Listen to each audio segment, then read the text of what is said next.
the philosopher, one of the last philosophers of antiquity, Epictetus, already, the main thing his main teaching is, you're not unhappy because of what's happening, you're unhappy because of what you're telling yourself about what's happening. And once you realize that, that's an enormous breakthrough. First comes the realization, well, this is actually, and then you have to verify it in your daily life, because it's not enough to sit here and say, wow, yeah, isn't that amazing? Okay, and then you carry on as if nothing had happened. Then you have to verify it in your daily life, which includes the retreat situation, and see, whenever upset or unhappiness arises, where does it come from? Is it the situation, or is it my reaction, which is a mental emotional thing to the situation?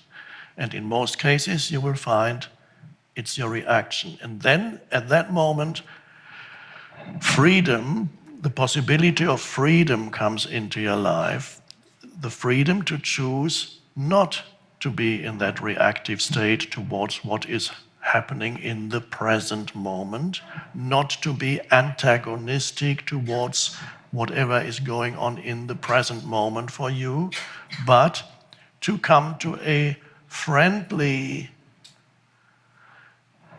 way of being with the present moment.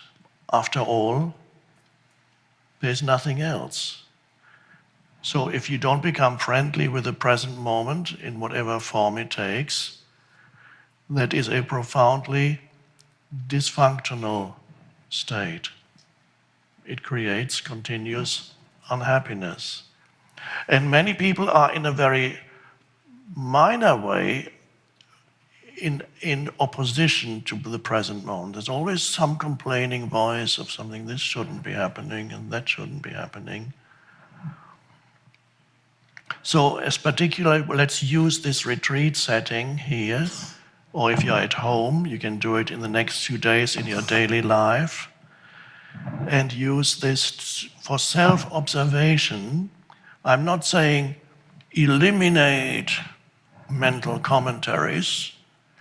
Why not just be aware of mental commentaries and how they are related to your well-being, or how they interfere with your natural well-being? And once you see that when something that has been or is very unconscious, when it's recognized, it tends to drop away. So you don't have to use your willpower to eliminate negative thoughts. From now on, I will not think anything negative.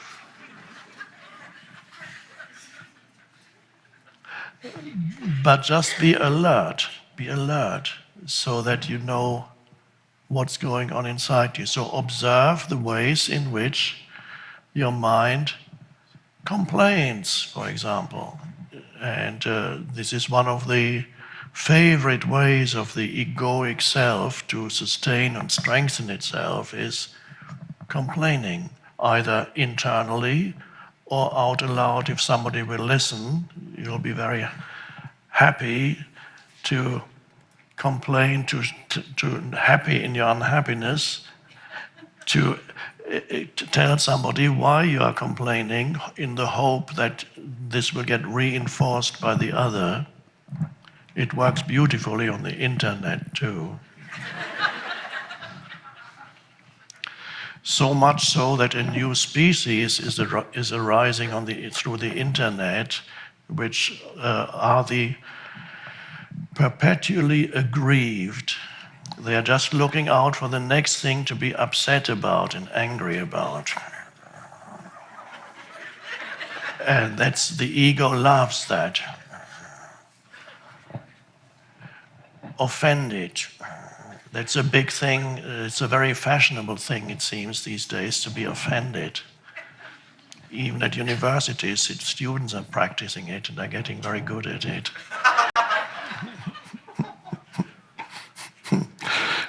Every age has certain ways in which ways of being unconscious that are popular.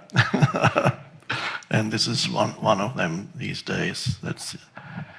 So here you observe your mind, and once you realize how unhappiness arises more through the mind than through the situation, you have a choice of, okay, and you can ask yourself, what would this situation be like if I did not judge it? And then you experience, okay, for a moment then, you're facing a situation without imposing the judgment on it mentally.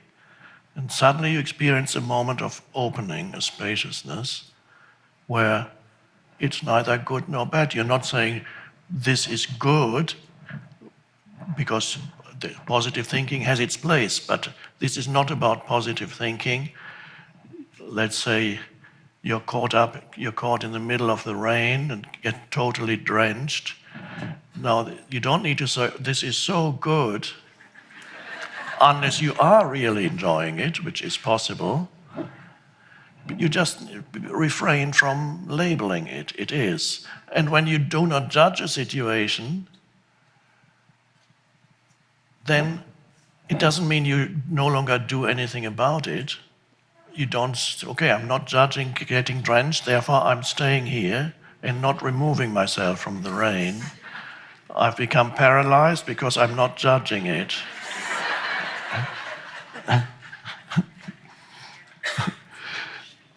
So there is another way of taking action, responding to a situation that's not based on some kind of negative judgment.